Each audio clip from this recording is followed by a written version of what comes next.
Let's just get some music going in the background. What nice instrumental music do I got?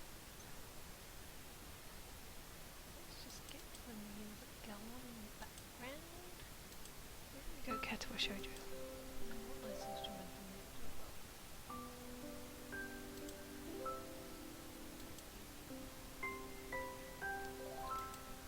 Cate, I showed you.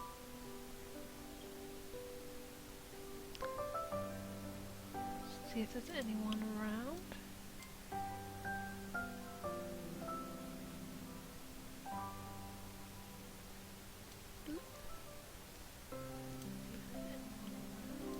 There we go, I can hear myself perfectly fine. Awesome. Yeah, let's take the teen rated.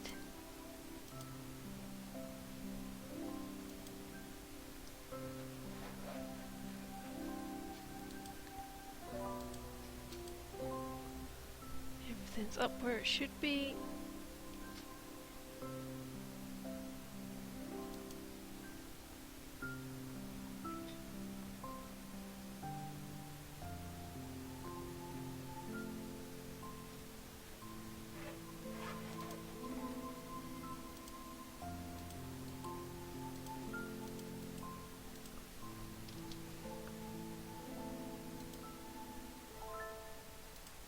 Right.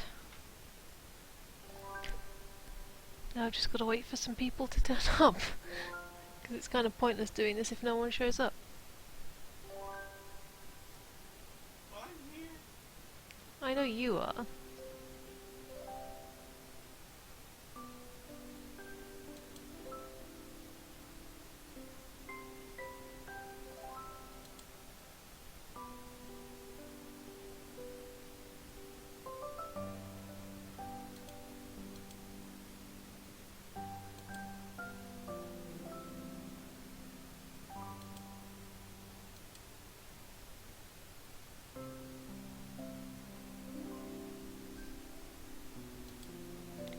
Anyone here?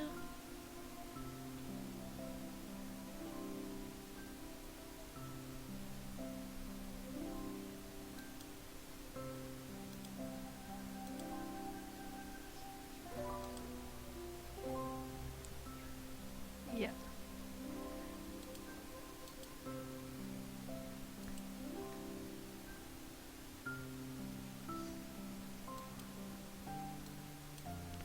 I think so.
Just see if that gets someone in.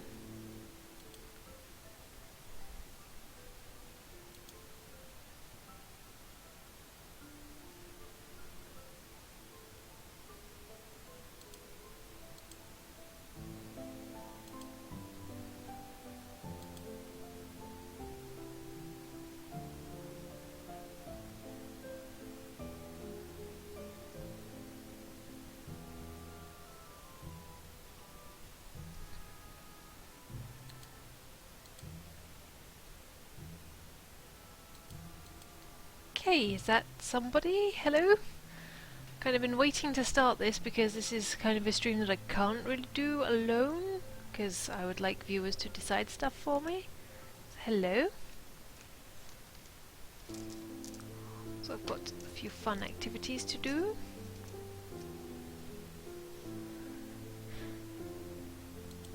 Probably shouldn't have done a snap one. Maybe I'll just wait. It's a cookie! Hello, cookie.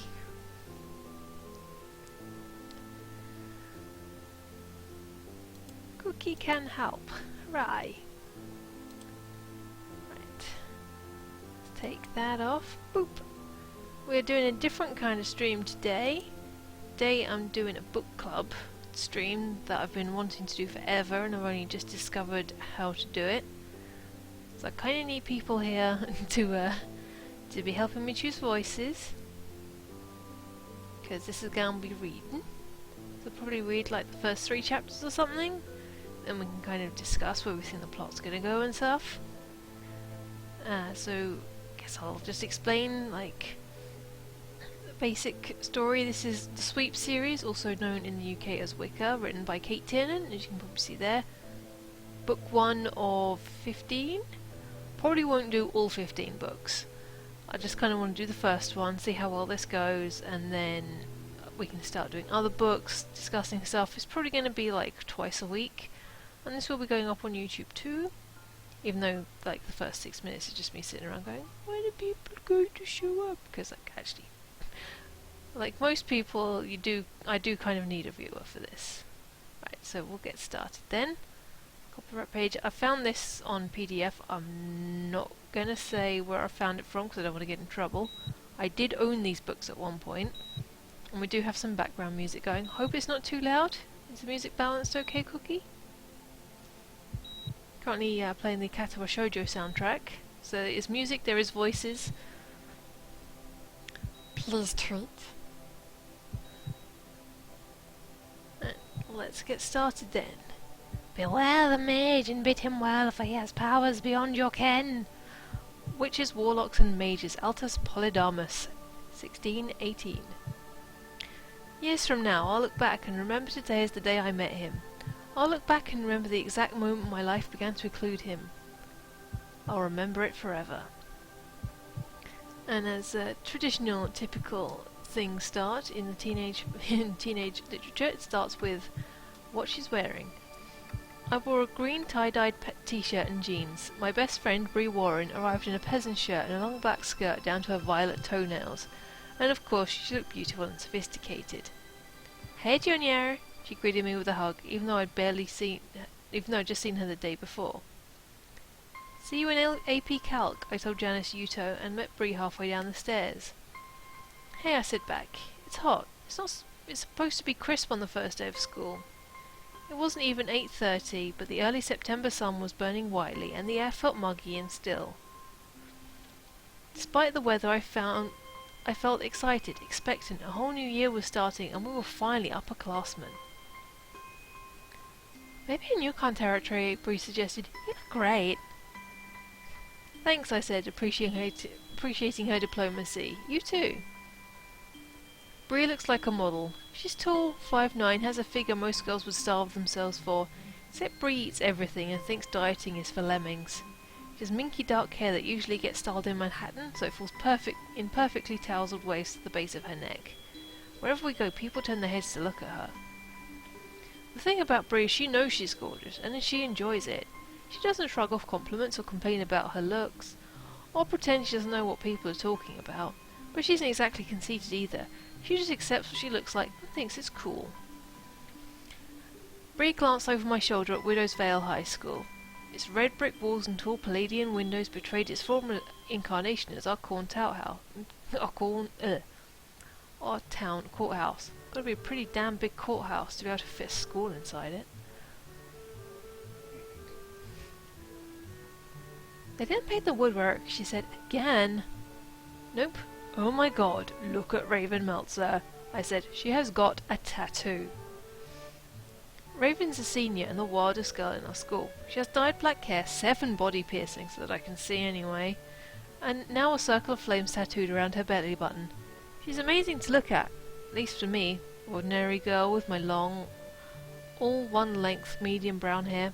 I have dark eyes and a nose that could kindly be described as strong. Last year I grew 4 inches, so I'm 5'6" now. I have broad shoulders and no hips, and I'm still waiting for the breast fairy to show up. While the people who are watching this are still waiting for the plot to show up. Yeah, I'm probably going to be stalking in this like I normally do with everything I do. Raven headed to the side of the cafeteria building where the stoners hung out. Her mum must be so proud, I said cattily, but inside I admired her daring. What would it be like to care so little about what other people thought of you? I wonder what happens to her nose stud when she sneezes, asked Bree, and I giggled. Should I give this voice to her or should I give her a different one? The breast fairy.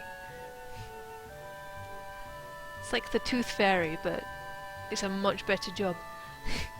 leave a pound under your pillow and you'll get bigger boobs. She appears and gives you a boob job. If only that's how it worked. And yet Core's in the background, and you can probably see the kitty child asleep on her sofa, asleep on her chair. If I angle thing that way, just about see her. Definitely see Core. It kind of looks like I have a small head growing out of my shoulder, the way I'm positioned. I've mutated! Mutated! No! Oh, what a world, what a world. Good voice of Bree suits the name, yeah. Although you think it'd be kind of like an old English name, given how Bree is the name of a town. And well, Bree's spelled differently, it's double E. So like the town in Lord of the Rings. Bree! Oh, Cookie's waving at you. He says hello. You can probably hear him. And I wonder what happens to her nose stud when she sneezes, asked Bree, and I giggled. Raven nodded to Ethan Sharp, who already wasted at 8:30 in the morning. Chip Newton, who's absolutely brilliant in math, and way better than me. Small part of the text is cut off, by the way. Oh, poopy. Alright, let's try Feeks. Hi Feeks, hi Feeks. Fit to screen. Whoa, okay. Right, bye page image. Video capture device. Aqua you do. You can go down here. Boop. Much better.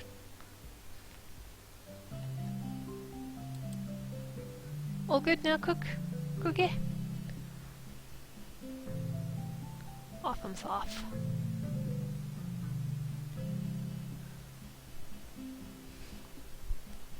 I did it! I made a thing.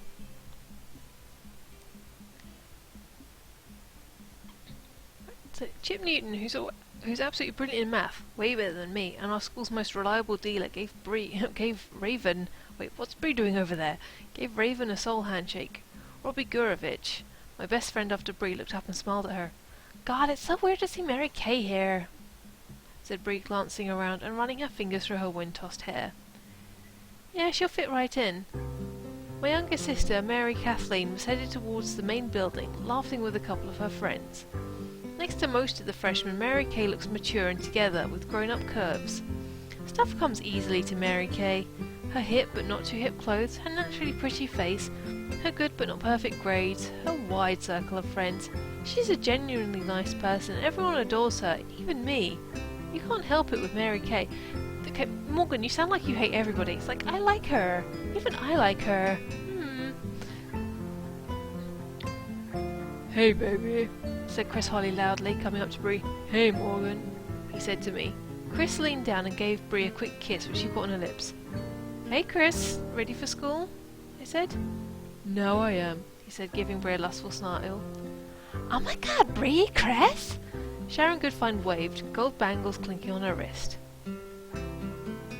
Chris grabbed Bree's hand and pulled her towards Sharon and the other usuals, Jenna Ruitz, Matt Adler, Justin Bartlett. Coming? Bree asked, falling behind. I made a wry face. No, thank you. Morgan, they like you fine. Bree said under her breath, reading my mind as she often did. She dropped Chris's hand and was waiting for me while I went on ahead. It's okay, I need to talk to tomorrow anyway. Bree knew I didn't feel comfortable in her clique. Okay, see you in homeroom. See ya. Bree began to turn away but stopped. Her mouth dropping open like someone in Acting 101 doing dumbstruck. I turned and followed her gaze and saw a boy coming up the steps to our school. It was like a movie where everything goes into soft focus, everyone becomes silent, and time slows down while you figure out what you're looking at. Watching Cal Blair come up the front steps of the worn front steps of Widow's Vale High. I didn't know then he was Cal Blair, of course. Bree turned back toward me, her eyes wide. "Who is that?" she mouthed. I shook my head. Without thinking, I put a palm to my chest to slow my heartbeat. The guy walked up to us with the calm confidence I envied. I was aware of heads turning. He smiled at us. It was like the sun coming out of the clouds. What kind of voice should I give him?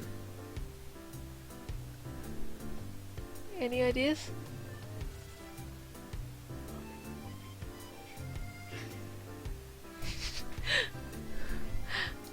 I could totally give him the Welsh one, yes.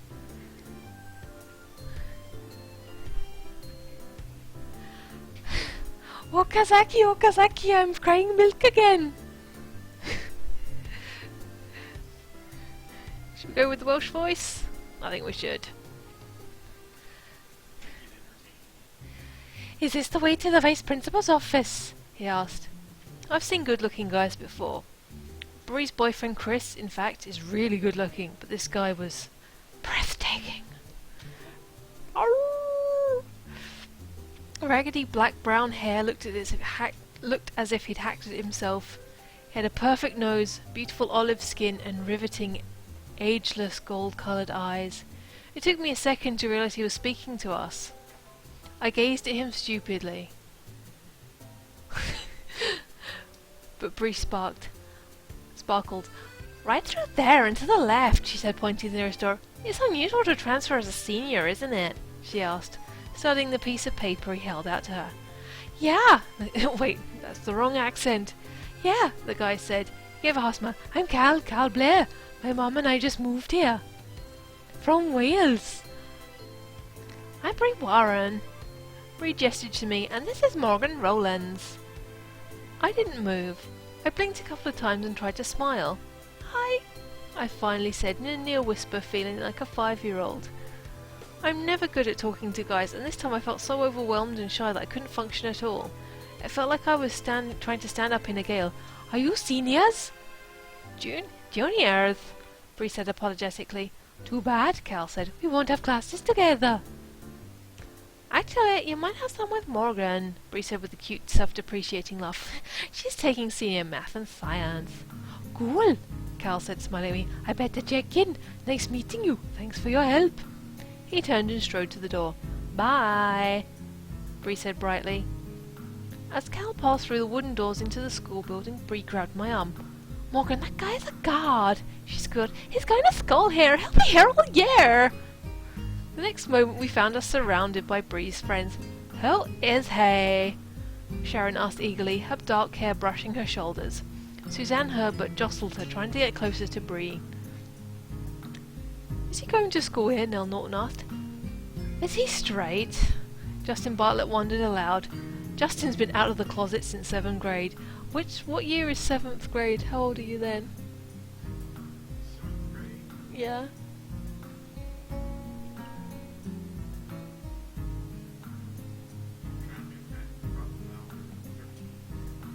It's kind of early to realise you're gay.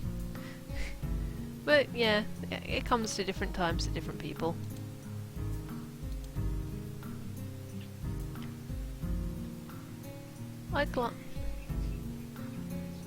Yeah. That's about the same here, although you can finish at 16. Yes. No, it's year 11. Year 13 is when we graduate. We leave school. We don't really graduate. You only really graduate university. There's a hair on my desk and I'm trying to get rid of it. I'm spotting all of the things and not getting on with the story. Get on with it! I glanced at Chris. He was frowning. As Bree's friends reviewed the meagre info, I stepped back out of the crowd. I drifted to the entrance and put my hand on the heavy brass handle. swearing I could still feel the warmth from Cal's touch. She's got a crush. A week passed. As usual, I felt a tingle in my chest as I walked into physics class and saw Cal there. He still looked like a miracle, sitting up in a dinged-up wooden desk. A god in a mortal place. Today he was focusing his beam on Alessandra Spotford. "It's like a harvest festival, up in Kinderhook," I heard him asking her. Alessandra smiled and looked fluttered. "It's not till October," she explained. "We get our pumpkins out every year." I don't know what the hell accent that was, but okay, I've invented another one. I sat down and opened my notebook. In 1 week, Cal had become the most popular guy in my school. Forget popular, he was a celebrity. Even a lot of the boys liked him. Not Chris Holly or any guy whose girlfriend was salivating over Cal, but most of the others. So basically all the gay guys. "What about you, Morgan?" Cal asked, turning to me. "Have you been to the Harvest Festival?" Casually, I flipped to the current chapter in our textbook and nodded, feeling a rush of giddiness at hearing him say my name. Pretty much everyone goes. There's not a lot else to do around here unless you go down to New York City, and that's 2 hours away. Actually, should I give her my heiress voice, given how she's American, and there are English characters in this later? Okay, I get to be heiress when I talk about being Morgan. Okay. Cal had spoken to me several times over the past week, and each time it had gotten a little easier for me to reply to him. We have physics and calculus together every day. He turned his desk to face me fully, and I permitted myself a quick glance at him. I don't always trust myself to do this, not if I want my vocal cords to work. My throat tightened right on schedule. What was it about Cal that made me feel like this? Well, he was gorgeous for one obvious thing, but it was more than that. He was different from the other guys I knew. When he looked at me, he really looked at me. He wasn't glancing around the room, checking for his buds, or trolling for pretty girls, or sneaking quick looks at my breast. Not that I have any. Thank you for that bit of information there, Morgan. TMI. Oh yeah, don't forget that Elaine has small boobs.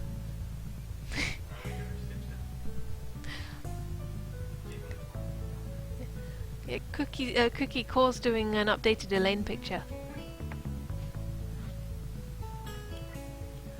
Where was I at? Yeah. He wasn't self-conscious at all, and he wasn't keeping score socially the way everybody else does. He seemed to look at me or Tamara, who was in advanced classes too, with the same frank intensity and interest he looked at Alessandra, or Brie, or one of the other local goddesses. "What do you do for fun the rest of the time?" he asked me. I looked back down at my textbook. I wasn't used to this. Good-looking guys usually only talked to me when they wanted homework assignment. "I don't know," I said mildly. "Hang out, talk to friends, go to movies." "What kind of movies do you like?" He leaned forward as if I was the most interesting person in the world, and there was no one he would rather be talking to. Elaine getting visited by a breast fairy. No breast fairy for Elaine, unless she gets a wish spell. "Give me bigger boobs." They just get like swell up to size E or something. No, H. I've seen H size bras. I can fit my head in them. I wore one like a hat in Marks and Spencer's until the salesman told me to stop.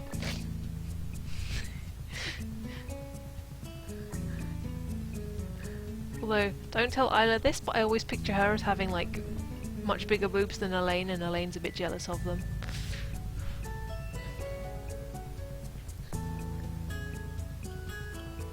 He leaned forward as if I was the most interesting person in the world, and there was no one he would rather be talking to. His eyes never left my face. I hesitated, feeling awkward and tongue-tied. "Anything? I like all kinds of movies." "Really? Me too. Wow, we have generic tastes. Isn't that amazing? You have to tell me which theatres to go to. I'm still learning my way around." Before I could agree or disagree, he smiled at me and turned to face the front of the room. As Dr. Gonzalez walked in, thumped his heavy briefcase on the desk and began to call roll. I wasn't the only person Cal was charming. He seemed to like everybody. He talked to everyone, sat by different people, didn't show favourites. I knew at least four of Bree's friends were dying to go out with him. I hadn't heard of any successes so far. I did know that Justin Bartlett had struck out. Beware the witch, for she will bind you with black magic, making you forget your own home, your loved ones, yea, even your own face. Words of Prudence, Terence Hope, 1723. I need to be wearing my witch's hat for this. Can you get it for me? It's in the secret cupboard. Yes. It's purple with spider webs on it. Uncle. He's getting me my witch's hat. Yeah!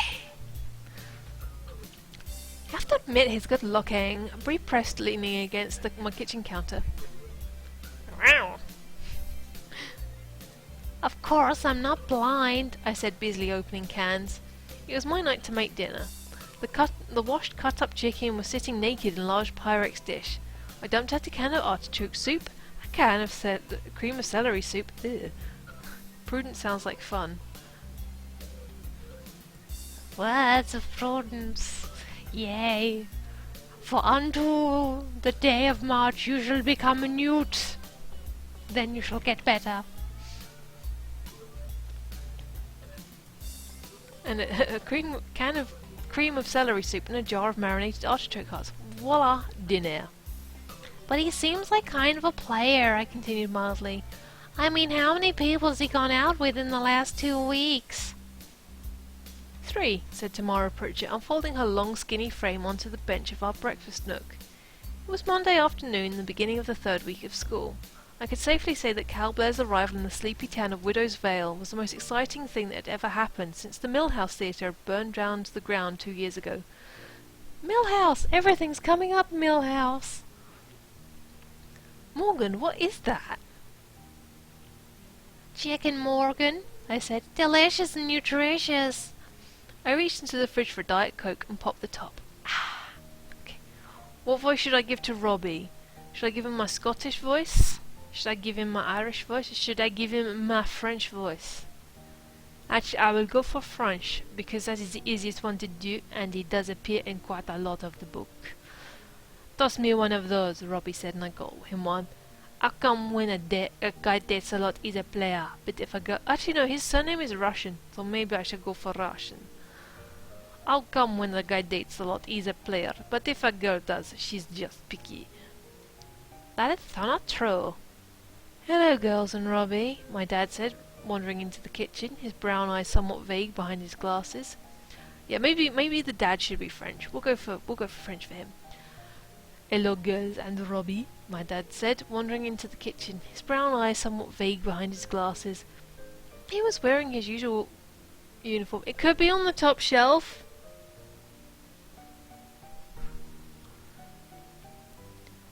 Because he was wearing his usual uniform, khaki pants, a button-down shirt, short sleeve because of the weather.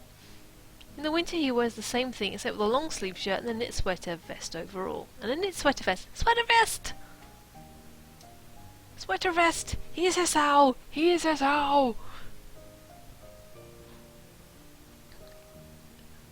Hey, Mr. R, Robbie said. Hi, Mr. Rowlands, Tamara said, and Bree waved. Dad glanced around distractedly just to make sure this was really his kitchen. With a smile at us, he wandered out again. Bree and I shared a grin. We knew that soon he'd remember what he came in to get and he'd return for it. He works in research and development at IBM and they think he's a genius. Around the house, he's more like a slow kindergartner. He can't keep his shoes tied and he has no concept of time. I stirred the mixture in the glass pan and covered it with foil. Then I grabbed 4 potatoes and scrubbed them in the sink. I'm so glad my mum cooks, Tamara said. Anyway, Cal has gone out with Suzanne Herbert, Raven Meltzer, and Janice. She ticked the names off her fingers. Janice Yoto? Oh, wait, wrong voice. Janice Yoto? I squealed, putting the dish in the oven. She didn't even tell me about it. I frowned and added the potatoes. God, he sure doesn't have a type, does he? It's like one from column A, one from column B, and one from column C. That Doug, said Robbie, pushing his glasses up his nose. Robbie was such a close friend, I hardly even noticed it anymore, but he had terrible acne. He'd been super cute up until 7th grade, which made it all the harder on him. That Janice Yellow thing, I can't figure it out, unless she was helping him with his homework. Janice is actually really pretty, I said. She's just so shy you don't notice it. I can't figure out Suzanne Herbert. Bree almost choked. Suzanne is gorgeous. She modeled for Hawaiian Tropical last year. I smiled at Bree. She looks like Malibu Barbie and she's got the brain to match. I ducked as Bree tossed a grape at me. Not everybody can be a National Merit Scholar, she said snippily. She paused and then said, I guess some of us is wondering about Raven. She goes through guys like Kleenex. Oh, okay, I'll go look for it. I will be right back.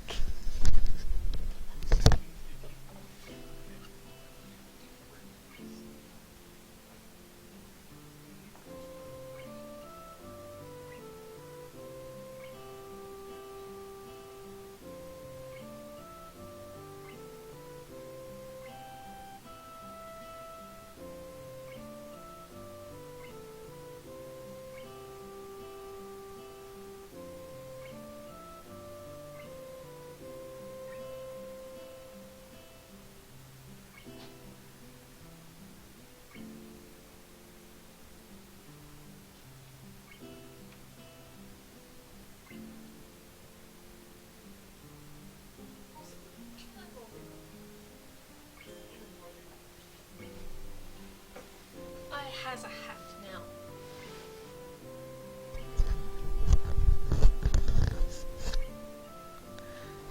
I have a hat. We're not distracted anymore. Although let's just check Twitter.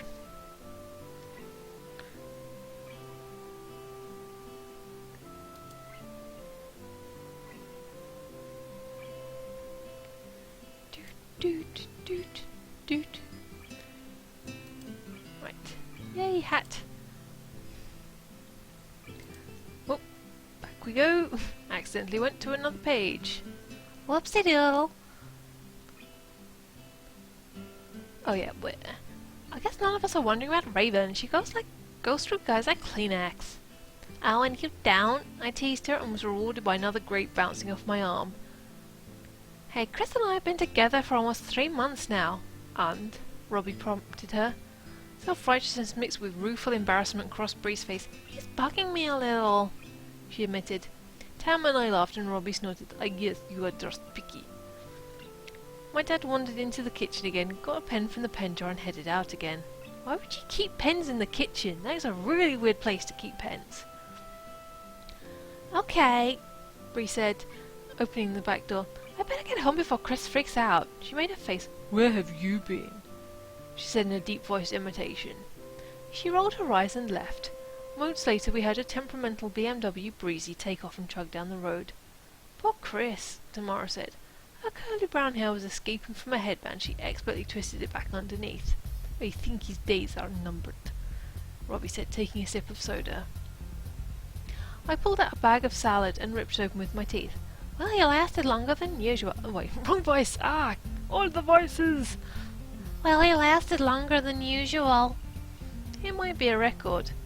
The back door flew open and my mum staggered in her arms full of files, flyers, and real estate signs. Her jacket was wrinkled and it had a coffee stain on one pocket. I grabbed the stuff from her hands and set it on the kitchen table. Right. Accent? Voice? What should we give her? Let me think.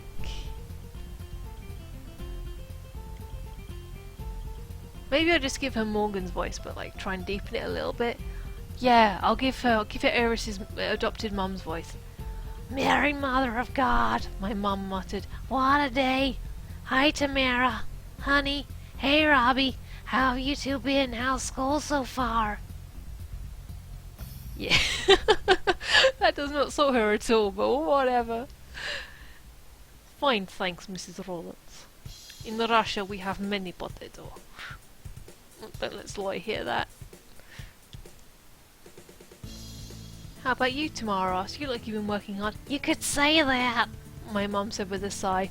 She hung her jacket on a hook by the door and headed to the cabinet to fix herself a whiskey sour from a mix. Well, we'd better head out, Tamara announced, picking up her backpack. She kicked Robbie's sneaker gently. Come on, I'll give you a ride. Nice seeing you, Mrs. Rowlands. See you later.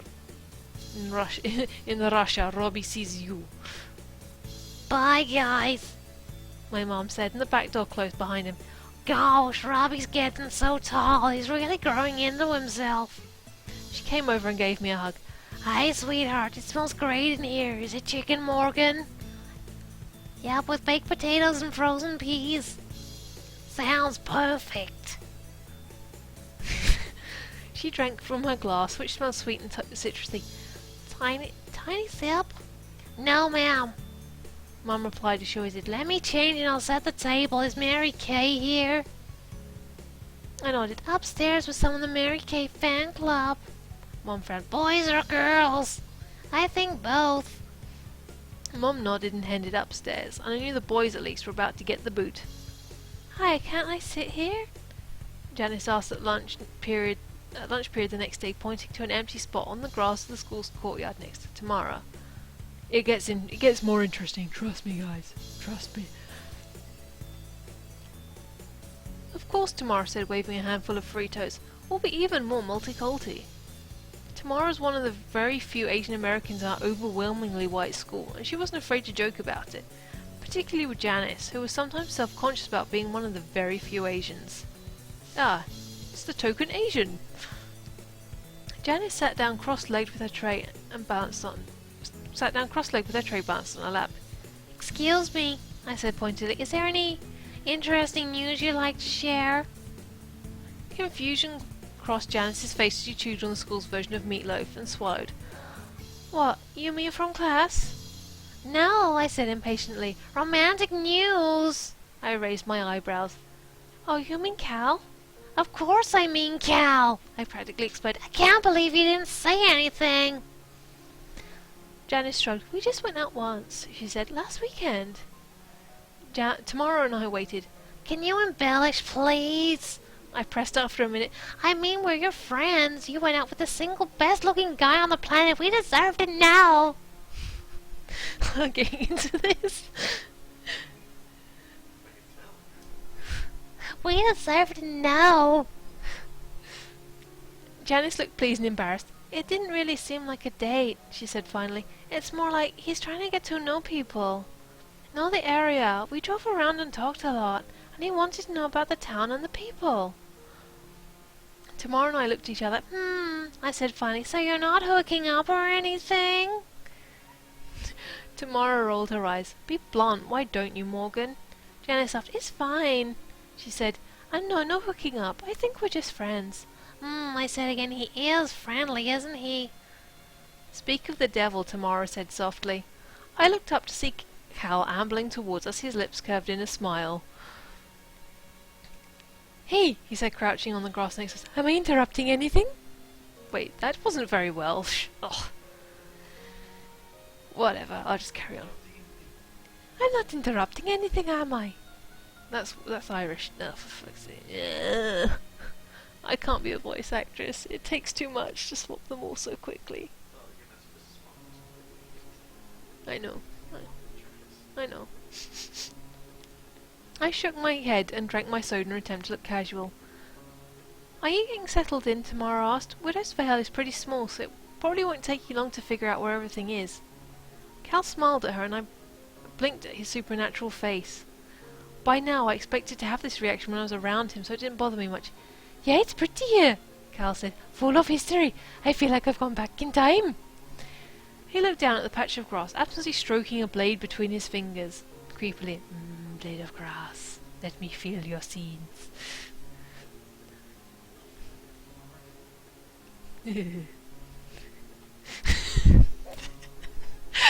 I think I might have to kick you out the flat when I stream. No, maybe not.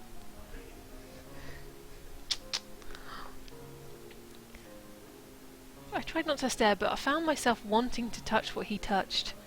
I came over to ask you guys if you'd like to come to a party this Saturday night.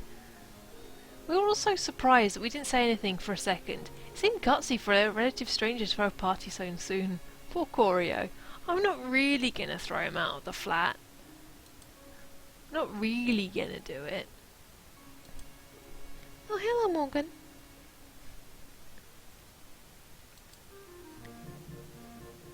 Whoops. Ack.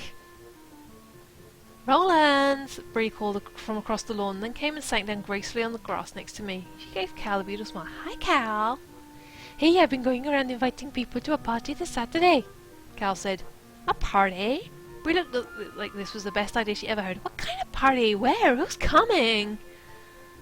Cal laughed, leaning back his head so I could see a strong column of his throat, with his smooth tan skin.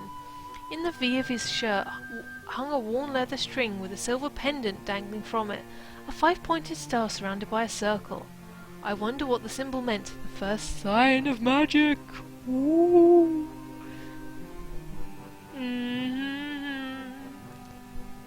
Just like this, but with a circle around it. If the weather's all right, it'll be an outdoor party, Cal said. Mostly I just want to have a chance to talk to people, you know, not at school. I'm asking most of the juniors and seniors. Really? Bree's lovely eyebrows arched. Sure, Cal said. The more the merrier. I figured we could meet up outside. The weather's been beautiful lately. There's a field right out of the edge of town past our market. I thought we could sit around and look at the stars. We all stared at him.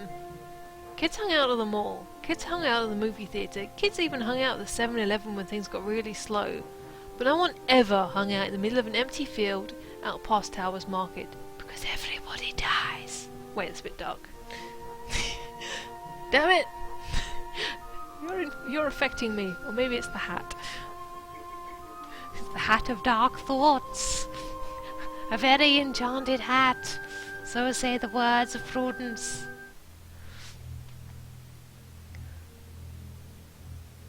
This isn't the kind of thing you usually do, is it? He asked. Not really, Bree said carefully, but it sounds great. Okay, well, I'll print up some directions. Hope you guys can come. It's a hat of doom. Someone tried to cast Cure Wounds and ended up dooming the hat instead. He stood smoothly, gracefully, the way an animal rises.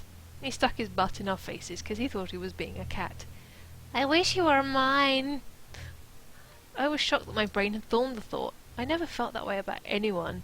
And Cal Blair was so out of my league that wanting him seemed stupid, almost pathetic. I shook my head. This was pointless. I would have to snap out of it. When he was gone, my friends turned around to one another excitedly. What kind of party is this? Tamara wondered out loud. I wonder if there'll be a keg or something, Bree said. I think I'm going out of town this weekend, Janice said, looking half disappointed, half relieved. The four of us watched as Cal approached Bree's other friends, who were hanging out on the benches at the edge of the school grounds. After talking to them, he headed to the stoners clustered by the door to the cafeteria. The funny thing was, he looked just like each crowd he spoke to. When he was with the brains, like me, Tamara, and Janice, he was totally believable as a gorgeous, deeply inquisitive scholar type. With Bree's friends, he looked cool, casual, hip, a trendsetter. And when he stood next to Raven and Chip, I could totally imagine him as a stoner, smoking pot every day after school. It was amazing how comfortable he was with everyone. On one level, I envied it, since I'm comfortable with only a small group of people, my good friends. In fact, my two closest friends, Bree and Robbie, I've known since we were babies and our family lived on the same block. That's before Bree's family moved into a huge modern house with a view of the river, and long before we split up in different cliques. Bree and I were the only two people at our school who managed to be close despite belonging to different groups. How small is their school, or like how big is it that stuff like that can happen? Cal was universal in a way. Even though I was nervous, I wanted to go to that party. My girl likes to party all the time, party all the time, party all the time. Roam not at night, for sorcerers use all phases of the moon for their craft. Be you safe at home until the sun lights the sky and drives evil into its lair again. Notes on a servant of God, Brother Paolo Frederico, 1693. Well, he sounds like a bundle of laughs. I'm casting the net. Pray for my success that I may increase our number and find those for whom I search. The porch light cast a shadow across our lawn. Before me, on the crunchy, dried-out autumn grass, a smaller, darker me walked to my car. She's got homunculus! Oh no. What's wrong with Breezy? She's making a weird peeing noise, Bree said. I rolled my eyes, hoping she could see me. Bree's expensive, sensitive car was always doing one thing or another. So much for fancy engineering. I opened the driver's side door and eased onto the cool vinyl seat of Das Boot, my beautiful white 71 Chrysler Valiant. My dad likes to joke that my car weighs more than a submarine, so we named it Das Boot, the German for boat and the title of my dad's all-time favourite movie. You probably didn't need to say what the car's name was if you were just going to say what the car's name was in the next thing. It's like, yeah, we call it Das Boot. Yeah, Das Boot because of my dad's favourite film and it weighs a submarine. Meh. Bree climbed into the other side and we waved goodbye to my dad who was putting out the trash. Drive carefully, sweetheart, he called. I started the engine and then glanced out of my window at the sky. The wandering moon was a thin, sharp crescent. A wisp of a cloud drifted across it, blotting it from the sky and making the stars pop into prominence. Are you going to tell me where Chris is? I asked as I turned onto Riverdale Drive. Bree sighed. I told him I promised I'd go with you. Oh, geez, don't tell me that, I groaned. I'm afraid of driving by myself at night. Is that it? Bree rubbed her forehead. Sorry, she muttered. He's gotten so possessive. Why do guys always do that? You go out with them for a while and suddenly they own you. She shivered, though it was barely chilly. Turned right on westward. Westward headed out of town. Northward. The dreaded north. Bree waved the piece of paper that had the directions. I wonder what it would be like. Cal is really different, isn't he? Uh-huh. I took a swig of seltzer, letting the conversation die. I was reluctant to talk to Bree about Cal, but I wasn't sure why. Okay. Bree said excitedly a few minutes later. This is it. Stop here. She was already scrambling out of her seatbelt, grabbing her macrame purse.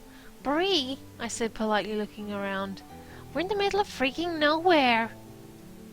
Technically, of course, you're always somewhere, and always 10 meters away from a rat. But this deserted road in the outskirts of town didn't feel like it. To the left were acres of cornfields, tall and awaiting harvest, and you can see Theresa May slowly running through one of them. Politics! To the right was a wide strip of unmowed field, edged by thick woods that led back towards the town in a large ragged V. It says to park under that tree, Bree instructed me. Come on. Yeah, and you're never more than like 50 meters away from one of Cookie's rat weirs. I eased Das Boot off to the side of the road and glided heavily to a stop beneath a huge willow oak. That's when I saw moonlight glinting off at least 7 other cars that hadn't been visible from the road. What's a willow oak? What's a willow oak?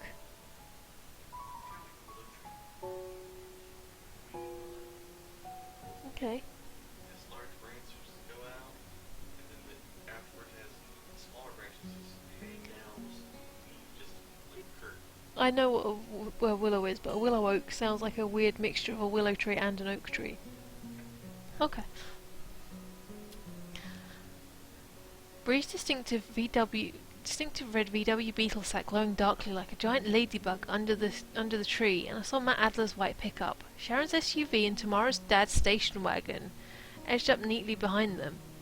Parked in the sloppy circle were Raven Meltzer's battered black wreck, a gold Explorer I recognised as Cal's, and a green minivan I thought belonged to Brett Nielsen, Raven's best friend. I didn't see any people, but there was a somewhat trampled path through the tall dried grass towards the woods. I guess I'm supposed to go in there, Bree said, sounding uncharacteristically unsure. I was glad she was here with me and that Chris wasn't. If I'd come by myself, I might not have had the nerve to show. We followed the path of beaten grass, the cool evening breeze filtering through my hair. When we reached the edge of the woods, Bree pointed. I could barely make out the pale gleam of her finger in the forest darkness. Looking ahead, I saw it, a small clearing and shadowed shape standing around the low fire with rings of stone. I heard a low laughter and smelled the delicious scent of wood smoke coiling through the newly crisp air. Suddenly an outdoor party seemed like a brilliant idea. We stepped carefully through the woods towards the fire. I heard Bree swearing under her breath. Her chunky platform sandals weren't the best shoes for nighttime hiking. My own clogs were cheerfully crunching twigs underfoot. I heard a crashing sound behind us and startled, and then saw us Ethan Sharp and Alessandra Spotford lurching towards the forest. Watch it, Alessandra hissed at Ethan. That branch hit me right in the eye. Bria and I emerged into the clearing. I saw Tamara and Robbie, even Ben Reggio from my Latin class. I went over to join the three of them as Bree split off. I suddenly can't speak again. Bree and I emerged into the clearing. I went to join over the three of them as Bree split off to stand beside Sharon, Suzanne, Jenna and Matt. The firelight cast a soft golden glow on everyone's faces, making the girls look prettier than usual and the guys look older and mysterious. "Where's Cal?" Bree asked, and Chris Holly straightened up from where he was crouching by an ice chest, a beer in his hand. "Why do you want to know?" he said unpleasantly. She ran her fingers through her hair. "He's our host. I totally don't fancy him or anything, baby. It's fine, it's fine. I just want to know where he is, yeah." Cal appeared almost silently from the edge of the clearing. He was carrying a large wicker hamper, which he set down next to the fire. "Hi," he said, looking around us and smiling. "Thanks for coming. I hope the fire will keep you warm." I pictured myself snuggling up to him, his arms around my shoulders, feeling the heat of his skin slowly seep through my fleece vest. I blinked quickly and the image was gone. "I brought some stuff to eat and drink," Cal said, kneeling and opening his basket. "There's food in here, nuts and chips, cornbread, there's stuff to drink in the coolers. Just watch out for bears." "I should have brought some wine," Bree said, and I blinked, surprised to see her standing right there. Cal smiled at her and I wondered if he thought she was beautiful. For the next half hour we hung out and talked, sitting around the fire, maybe 20 of us all together. Cal had brought some delicious apple cider spiced with cinnamon for people who didn't want beer, which included me. But cider is alcoholic. Although, a cider is two different things in America, isn't it? Yeah.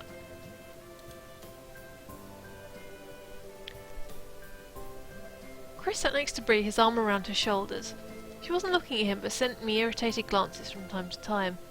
Tamara and Ben and I sat with our knees touching. One of my arms was almost too warm from the fire, and the other one was pleasantly chilly. From time to time, Cal's voice flowed over me like the night air. "I'm glad you all came tonight," Cal said, coming over to kneel next to me. He spoke loud enough for everybody to hear. "My mom knew people here before we moved, so she has a bunch of friends here already. But I thought I'd have to celebrate Mayborn by myself." Bree smiled and leaned forward.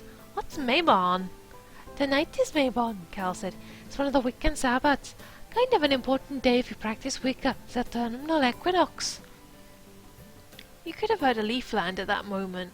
We were all looking at him, his face golden and flame-coloured like a mask. Nobody said anything. Cal seemed aware of our surprise, but did look embarrassed or self-conscious. In fact, he ploughed on. "See, on Mayborn you have a special circle," Cal continued, crunching into an apple. "You give thanks for the harvest, and after Mayborn you start looking forward to Samhain." "Samhain?" Jenna Ruiz said faintly.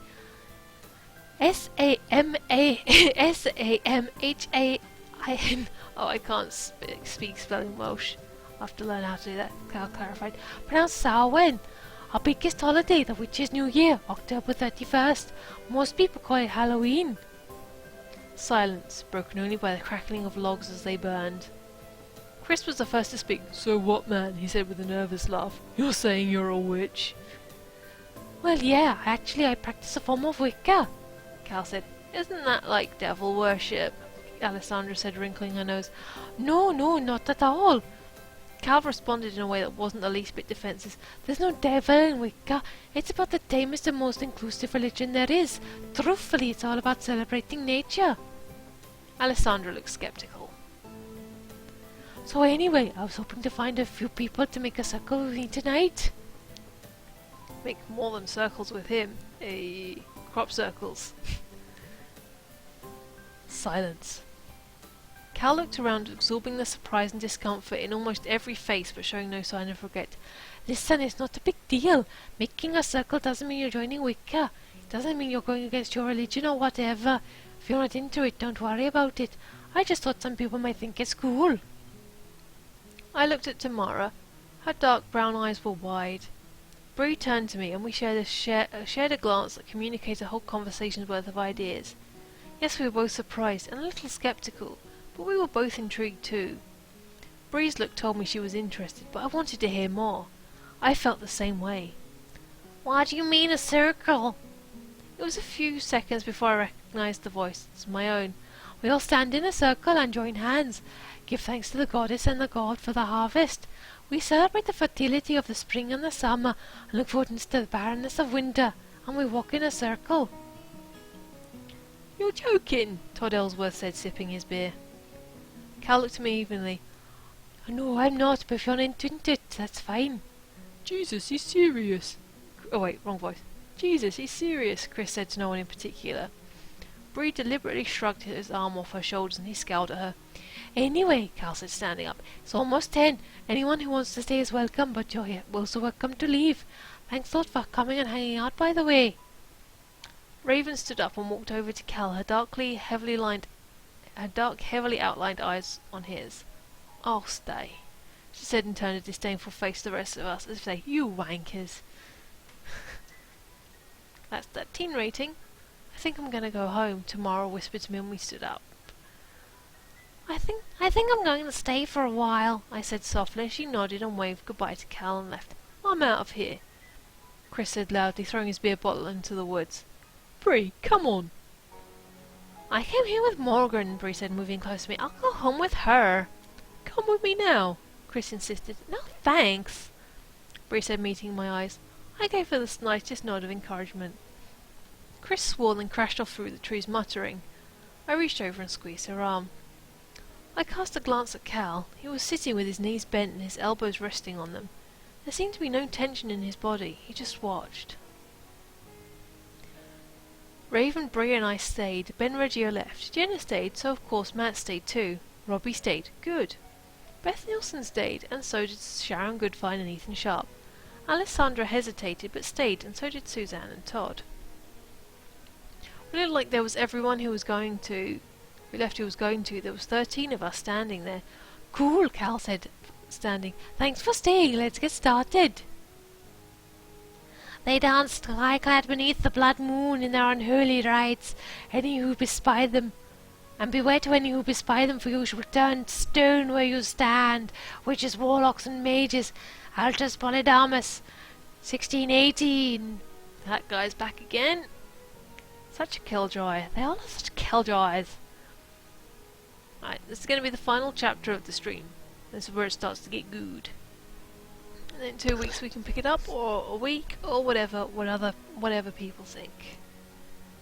While we mulled around uncertainly, Cal took a stick and drew a large, perfect circle around the fire. Before he joined the two ends of the circle, he gestured us inside, then closed the circle as if he were shutting a door. I felt a bit like a sheep inside a pen. Bah! I gave her the right voice then. Oh no, I'm a sheep in a pen.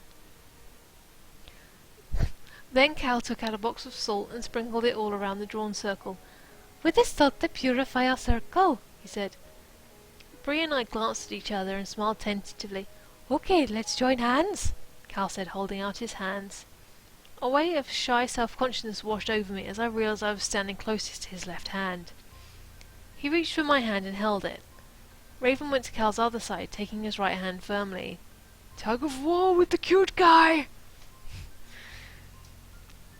Bree was on my other side. Well, next week I'm in Bulgaria, so I don't think I can come then and I have to work. Oh, shame. Although maybe you could get Boo to watch it. Or has he given up on the internet? I miss seeing Denny in my streams. Say hi to Boo for me. Bree was on the other side of my hand. Then Jenna, Matt, Beth, Alessandra, Todd and Suzanne. Sharon, Ethan and Robbie made up the other side and Robbie held Raven's other hand. Cal lifted my hands and our arms were raised among the narrow patch of clear sky above us. His laptop is dead. Oh no, that's terribles. That explains that then. Hopefully we see him back soon. Maybe we'll have to do something to get him a laptop like we're trying to do for Skull.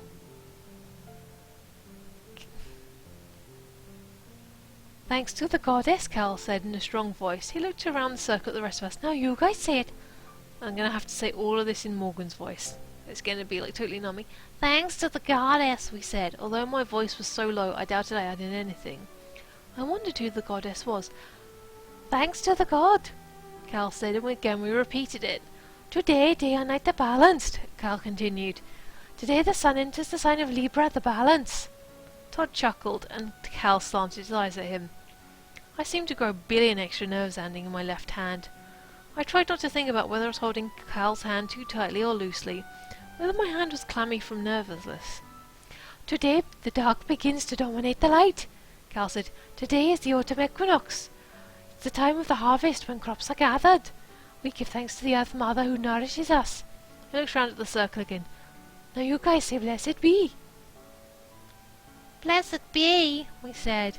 I was praying my hand didn't all start sweating in Cal's. His was rough and strong, gripping mine as hard as possible without hurting it. Did my hand feel pathetically limp in return? It's time to gather the seeds, Cal said in his calm voice. We gather the seeds to renew our crops for the next year. The cycle of life continues to nourish us. He looks around the circle. Now we all say blessed be. Blessed be. So blessed be. Buzz, buzz, buzz, buzz, buzz.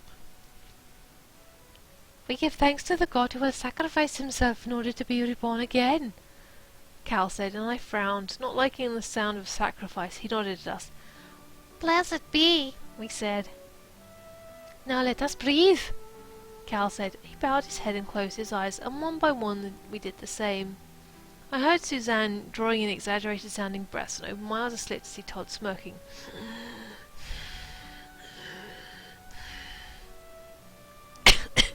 Shouldn't have done that. Okay, Cal continued, opening his eyes after a few minutes. He seemed unaware, or was deliberately ignoring Todd and Suzanne. Now we're going to do a banishing chant. So we'll move with our shins. That means move counterclockwise. You'll catch on. Cal's body pushed me gently counterclockwise, and 2 seconds later we were all doing a Wiccan version of our Ring Around the Rosie. Cal chanted over and over, so we all learned it and could join in.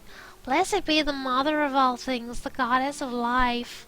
Blessed be the father of things, the god of life. Thanks for all we have. Thanks for all your lives. Blessed be. It felt weird after a couple of minutes. Soon I felt oddly exhilarated, practically running in a circle, holding hands under the moon. Bree looked so happy and alive I couldn't help smiling at her. A while later, it could have been 2 minutes or half an hour, I noticed I was starting to feel dizzy and strange. I'm one of those people who can never go on merry-go-rounds, roller coasters that do inversions, or anything that goes round in circles. It's an inner ear thing, but the bottom line is I throw up. I am not acting out her vomiting, just so you know. So I was starting to feel kind of iffy, but didn't quite feel like I could stop. Just as I was wondering what we were banishing, Cal said, Raven, what would you be rid of if you could? What would you banish? Raven smiled, and she looked almost pretty for a moment, like a regular girl. I'd banish small minds, she called out gleefully. Jenna? Cal asked as we moved round our circle. I banish hatred, Jenna said after a pause. She glanced at Matt. I banish jealousy, he said. Holding tightly to Cal and Bree's hands, I raced in a circle around the fire, someplace between running and dancing, simultaneously pushed and pulled. I began to feel like a sliver of soap at the bottom of the bathtub, but I wasn't getting sucked into the drain. Instead, I was rising up through the ribbed circle of water, rising to the top, being held in place by centrifugal force. I felt lightheaded and weirdly happy. I banish anger, Robbie called out. I banish like school, Todd said. What an idiot, I thought. I banish plaid golf pants, said Alessandra, and Suzanne giggled. I banish fat-free hot dogs, Suzanne contributed. I felt Cal's hand tighten around mine. To my surprise, Sharon went next. I banish stupidity. I banish my stepmother, Ethan yelled, laughing. I banish powerlessness, cried Beth. Next to me, Bree shouted, I banish fear. Was it my turn, I thought dizzily? Cal squeezed my hand hard. What was I afraid of?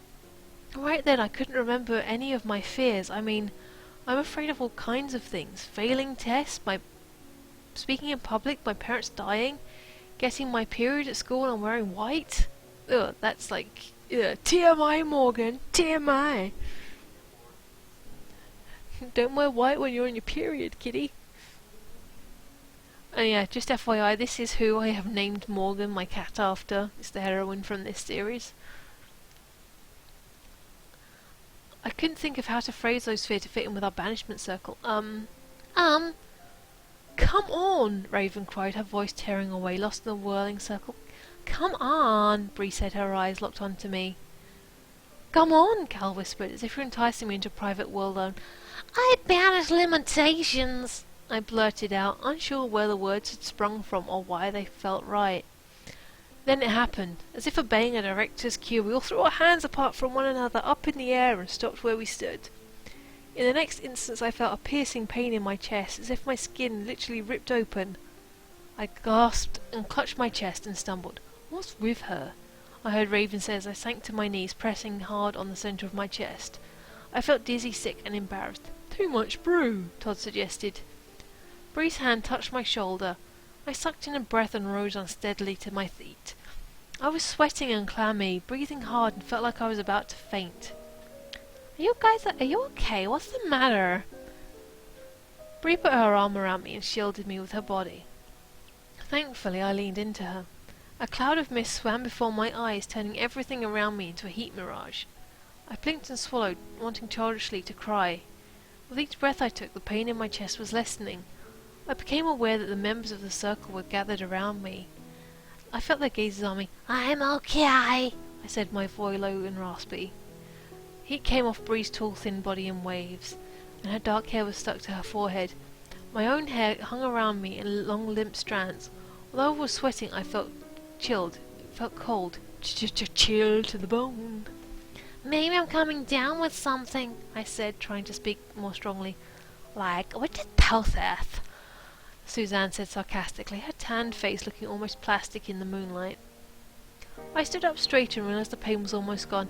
I don't know what that was. A cramp or something? I broke away from Bree and tried a shaky step. And that's when I noticed something was wrong with my eyes. Oh my god, she's gone blind. The magic has made her blind. I blinked several times and looked up at the sky. Everything was brighter, as if the moon had blown into fullness, but was still a sharp-edged crescent, a cream-coloured sickle in the sky.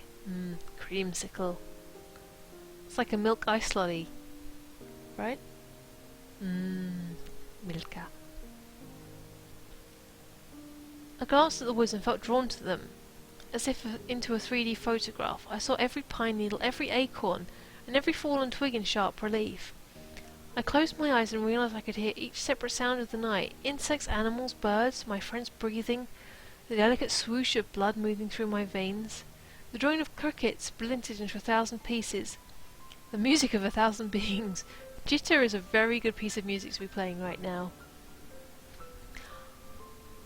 I blinked again and looked at the faces around me, dim but utterly distinct in the firelight. Robbie and Bree wore expressions of concern, but it was Cal's face that held my eyes. Cal was gazing at me intently, his golden eyes seeming to strip through my skin to the bones underneath. X-ray vision, he's Superman. Abruptly I sat down on the ground. The earth was slightly damp and covered with a thin layer of decaying leaves. The crunching sound was incredibly loud in my ears as I tucked my legs beneath me. Instantly I felt better, as if the ground itself were absorbing my shaky feelings. I looked deeply into the fire, and the timeless eternal dance of colours I saw there was so beautiful I wanted to cry. Cal's deep voice floated to me as clearly as a whisper in a tunnel, as if his voice were meant for me alone, and they found me unerringly, even as the group dissolved into talking. He said the words under his breath, his gaze fixed on my face. I banish loneliness. And that is where we're going to leave the reading portion of the stream. So, Cookie, what do you think is going to happen next? What are your thoughts of the book so far? Same for you, Cora. What do you think from what you've heard? He was on a search to find someone. We found him. But who was it? I think it's kind of obvious, right? It's a witch. Witch! Witch! Or she has a deeper connection than any of the others. In this series, everyone is witches. No, not quite. Well, are you a good witch or a bad witch? My name is Glinda.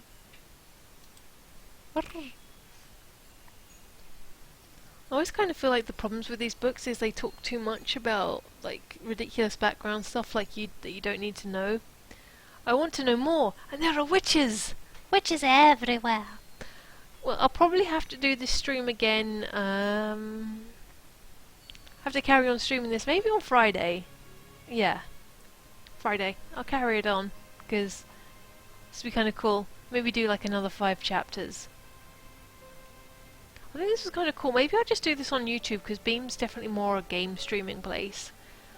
But I will definitely tweet it out, get some way of fixing it up. Hopefully there'll be a bit more discussion next time. The more people show up. Thank you very much for showing up, Cookie. Thank you to everybody who's now watching this on YouTube. I'm Paige of Maces. That's Core in the background. I know, dang you work. Work sucks. Well, it does pay the bills. I wish I could stream every day and had the energy to stream every day. But then Core would get jealous. So, for now, I'm Paige of Maces. Merry part. TTFN.